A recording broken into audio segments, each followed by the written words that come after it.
बेटी बचाओ और बेटी पढ़ाओ अभियान को एक नए सिरे से और एक नए अध्याय के साथ में आपने शुरुआत की है। क्या आज के कार्यक्रम के पीछे आपकी सोच रही है? देखिए, हम सबको मालूम है कि इस वक्त चाइल्ड सेक्स रेशियो में हम बहुत पीछे हैं और अगर यही चलता रहा तो आने वाले समय में बेटों के लिए बेटियां बचेंगी ही नहीं।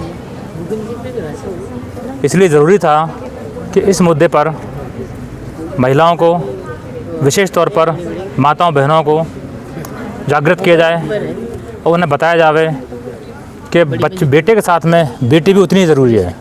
बिना बेटी के परिवार नहीं बनता है।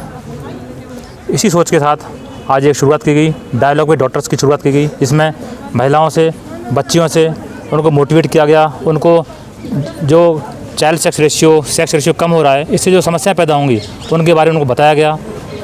डायलॉग विद डॉटर्स में पीएम मोदी जी भी आए थे 5 साल पहले और जो उस समय अनुपात था वो बहुत अच्छा था। ऐसे क्या कारण रहे आपकी नज़र में कि जिले में वापस अनुपातिक रूप से बेटी गिरावट आई? मैंने जैसे पहले बताया, अवेयरनेस होती है, उससे निश्चित तौर पर सुधार आता है। पहले जब आपने बताया, पहले माननीय पीएम महोदय आए थे, उसके बाद इसमें अवेयरनेस आई, इम्प्रूवमेंट आया, लेकिन वो इम्प्रूवमेंट नाकाफ़ी है। अभी हमें बहुत कुछ करने की ज़रूरत है। अभी अवेयरनेस हमें और चाहिए। जब तक अनुपात बराबर नहीं होगा तब तक हम रुकेंगे नहीं। इसीलिए ज़रूरी ये है कि 1000 बेस्ट स्थिति ये है, 1000 पुरुष पर 1000 महिलाएं हों। जब तक वो स्थिति नहीं होगी तब तक ज़रूरत अवेयरनेस की रहेगी। ना सर, जिस आप प्रशासनिक अधिकारी भी हैं, हम देख रहे हैं कुछ ये थोड़ा सा शहर में जिस तरीके से आसपास हाईवे से जिस तरह के होटल्स हैं, छोटे छोटे बच्चों को बहला फुसला कर होटल्स में ले जा रहे हैं, तो क्या मतलब इस स्थिति में मतलब कानूनी रूप से इस तरीके से आप देखें कि इन होटलों पर मतलब कार्रवाई के संदर्भ में भी कुछ आवश्यकता हो? निश्चित तौर पर अभी आपसे फीडबैक मिला है, हम इसकी जांच कराएंगे और ऐसी घटनाएं कुछ होती हैं तो कानूनी जो भी कार्रवाई होगी वो हम कार्रवाई करवाएंगे। वी विल मेक एंश्योर कि उसमें इफेक्टिव एक्शन हो। मामले लटकने में सभी चीज़ों की एक प्रक्रिया होती है, कोर्ट की भी एक प्रक्रिया है। वैसे ये सिविल न्यायालय का कार्यक्षेत्र है, हमारा रेवेन्यू का नहीं है। बट मैं आपको बताऊंगी प्रक्रिया ये है, और हमारे कानून की जो अवधारणा बनी हुई है वो इस वजह से डिले करवा देती है कि हमारा मानना है कि 100 गुनहगार बच जाएं लेकिन एक निर्दोष को सज़ा नहीं होनी चाहिए। उस अवधारणा के कारण कि कहीं कोई निर्दोष को सज़ा नहीं मिल जाए, पूरी तफ्तीश और प्रक्रिया, पूरी जाँच होने के बाद ही कोर्ट और इन्वेस्टिगेशंस पूरे होने के बाद ही डिसीजन देते हैं कि ये होना है। और कई मामलों में जहाँ गुंजाइश नहीं होती है, बहुत तथ्य मजबूत होते हैं, वहाँ पे जल्दी फैसले भी होते हैं। इसका उदाहरण ताज़ा आपने देखा होगा, अभी 2 दिन पहले जो न्यूज़ थी सिंघाना वाली, उस न्यूज़ में 2 साल पहले जो घटना हुई थी 2018 की, उस न्यूज़ को आधार बनाकर न्यूज़ दी गई थी कि जैसे उसमें एग्जैक्टली मुझे याद नहीं 18 दिन था, 11 दिन में अगर फैसला हुआ था, तो अगर बहुत पुख्ता सबूत होते हैं तो फैसले जल्दी भी होते हैं। अच्छा मैम, एक नाम है कार्यक्रम का डायलॉग विद डॉटर्स।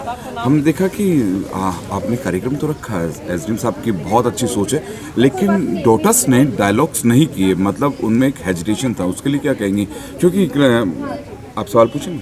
नहीं, उसमें ये है कि हमारी जो अभी तक जिस समाज में हम रह रहे हैं, भले आप बेटियों की बात नहीं, यहाँ अगर बच्चे भी इस उम्र के बैठे होते तो वो भी बहुत फटाफट कुछ नहीं बोल पाते, क्योंकि अभ्यास में नहीं है ये चीज़ें। इस तरह के कार्यक्रम होते नहीं हैं। जब पहली बार कोई इस तरह का कार्यक्रम होता है तो उसको अडॉप्ट करने में, उसको समझने में टाइम लगता है। अब यही बेटियां अगर दोबारा इस प्रोग्राम में शामिल होगी तो बिल्कुल आप इसका बदलाव देखिएगा, और वो तैयार होकर आएंगी मानसिक रूप से कि हमें प्रश्न भी पूछने, हमें जवाब भी मिलेंगे।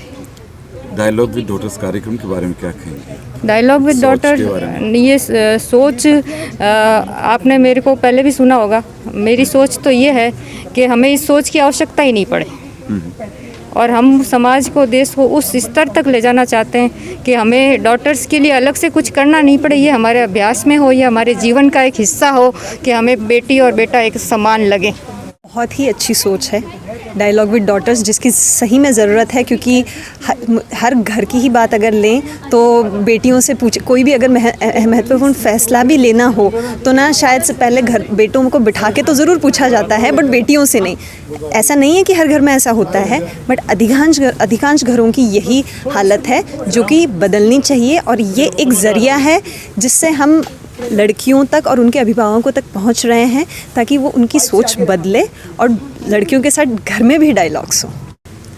मैं ये कहना चाहूँगी कि डायलॉग विद डॉटर्स से जो श्रीमान उपखंड अधिकारी महोदय सर की जो पहल थी और सेवा ज्योति ट्रस्ट की तरफ से जो सहयोग दिया गया, वास्तव में ही अपने आप में एक बहुत ही अलग टाइप का जो कॉन्सेप्ट है वो है। हमको एक मंच मिला बच्चों के साथ बात करने का, और मेरा टॉपिक था बेटी बचाओ बेटी पढ़ाओ। उसके ऊपर भी मैंने काफ़ी बच्चों के साथ चर्चा की और बच्चों ने अपनी करियर से रिलेटेड जो भी उनके डाउट्स थे वो पूछे, वो हमने क्लियर किए।